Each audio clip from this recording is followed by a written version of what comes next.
I don't think I'm telling any tales out of school then if you know that he was thinking about leaving, and I had heard that. And when I first got here, I met with everybody that I could who was around, and he was one of them. And what I conveyed to ROELAND was that I completely understand his frustration, first of all, but I wanted him to know, out of all the players that I had seen play on tape and looked at the stats, I thought that what we do would benefit him the most.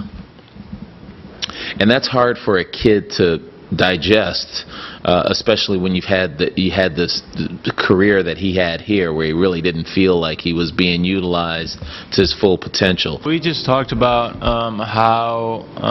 what their playing style was, their style of coaching. Obviously, with new coaches coming in, I just wanted to get to know the coaches. I mean, that's pretty much what it was about. So. How have you been able to get this kid to play as aggressively as he has lately, considering that is not in his personality in any way, shape, or form? Well, you know, that's a good question, and how do I want to answer that without giving away all my secrets? But basically, what I've tried to get these guys to do is experience things that are outside their comfort zone.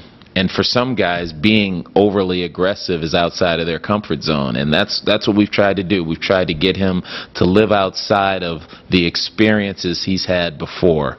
And whether you do that using your teammates who are more aggressive, or you use a coach who's more aggressive, or a family member who's more aggressive, just model your behavior after somebody who's more aggressive.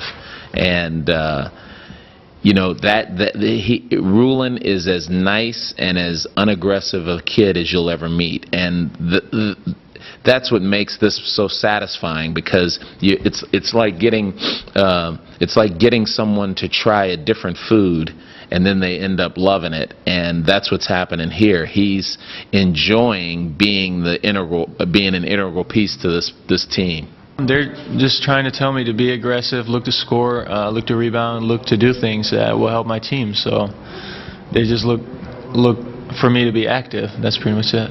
He could really dribble the basketball, and so he had that skill level and the ability to see what's happening on the court. Those are the two hardest things to teach for me. You can't teach guys how to see. I mean, that you either intuitively have it. Over years, you can do it if you play a certain way, and you can kind of pick it up.